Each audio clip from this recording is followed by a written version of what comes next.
آپ تمام حضرات سے گزارش ہے کہ ہمارے چینل کو سبسکرائب کیجئے اور ساتھ موجود بیل آئیکن کو بھی دبائیں تاکہ ہمارے آنے والی تمام ویڈیو اب تک بر وقت پہنچتی رہیں۔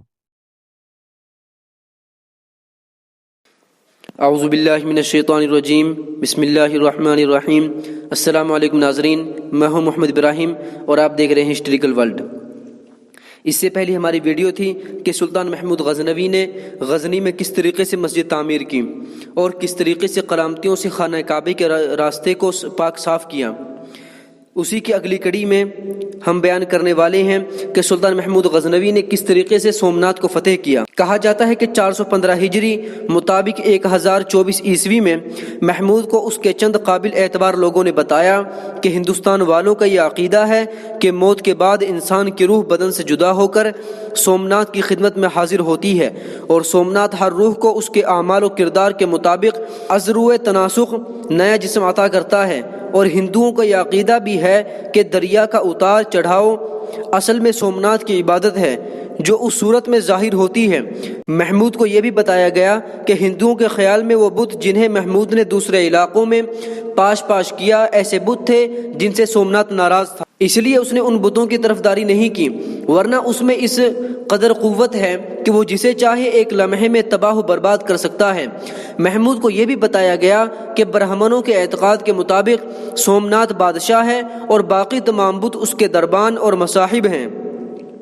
محمود نے جب یہ بے معنی افسانے سنے تو اس کے دل میں جہاد کا شوق پھر چٹکیاں لینے لگا اور اس نے سومنات کو فتح کرنے اور وہاں کے بت پرستوں کو قتل کرنے کا ارادہ کیا۔ اس مقصد کے پیش نظر سلطان محمود نے اپنا خاص لشکر تیار کیا اور دیگر 30,000 سپاہیوں کو ساتھ لیا جو ترکستان وغیرہ سے جہاد کی غرض سے آئے ہوئے تھے، اور 20 شعبان 415 ہجری کو سومنات کی طرف چل دیا۔ سلطان محمود مع لشکر کے جنگلات کو رونتا ہوا اور درمیان میں آنے والے مختلف شہروں کے قلعوں کو فتح کرتا ہوا گجرات کے شہر پٹن میں پہنچا اور پٹن سے غلہ اناج حاصل کر کے سومنات کی طرف روانہ ہوا۔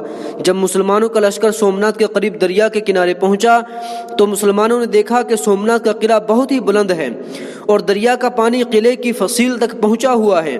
اہل سومنات قلعے کی دیوار پر کھڑے ہو کر اسلامی لشکر کو دیکھ رہے تھے اور چلا چلا کر مسلمانوں سے یہ کہہ رہے تھے، ہمارا معبود سومنات خود تم کو یہاں کھینچ کر لایا ہے تاکہ ایک ساتھ ہی تم سب کو تباہ و ہلاک کر دے اور اس صورت سے تم سے ان تمام بتوں کا بدلہ لے جنہیں تم نے پاش کیا ہے۔ سومنات مندر کے حفاظتی دستوں کے ساتھ جنگ شروع ہو گئی۔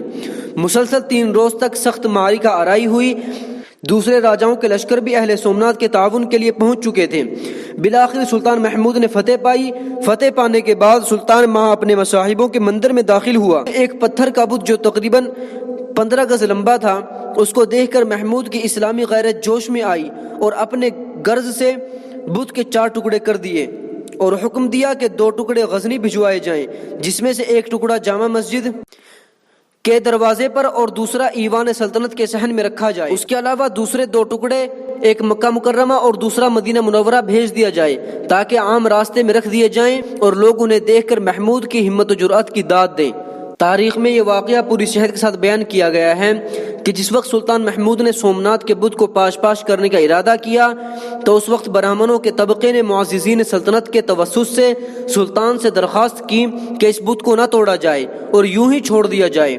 ہندوؤں نے اس کے عوض دولت کی ایک بہت بڑی مقدار دینے کا وعدہ کیا۔ معززین سلطنت نے ہندوؤں کی اس درخواست کو سلطان تک پہنچاتے وقت یہ خیال ظاہر کیا کہ اس درخواست کو قبول کر لینے میں ہمارا فائدہ ہے۔ بت کو توڑ ڈالنے سے نہ تو بت پرستی کی رسم اس شہر سے مٹ سکتی ہے اور نہ ہمیں کوئی فائدہ ہوگا۔ اس کے جواب میں محمود نے ان سے کہا، تم جو کہتے ہو وہ صحیح ہے، لیکن تمہارے کہنے پر چلوں گا تو میرے بعد دنیا مجھے محمود بت فروش کے نام سے یاد کرے گی، اور اگر میں اس بت کو پاش کروں مجھے محمود بت شکن کے نام سے یاد کرے گی۔ مجھے تو یہی بہتر معلوم ہوتا ہے کہ دنیا اور آخرت میں مجھے محمود بت شکن پکارا جائے، نہ کہ محمود بت فروش۔ محمود کی نیک نیتی اسی وقت رنگ لائی اور جس وقت اس بت کو توڑ دیا گیا تو اس کے پیٹ میں سے ان گنت اور بیش قیمت جواہر اور اعلیٰ درجے کے موتی نکلے۔ ان سب جواہرات کی قیمت برہمنوں کی پیش کردہ رقم سے 100 گنا زیادہ تھی۔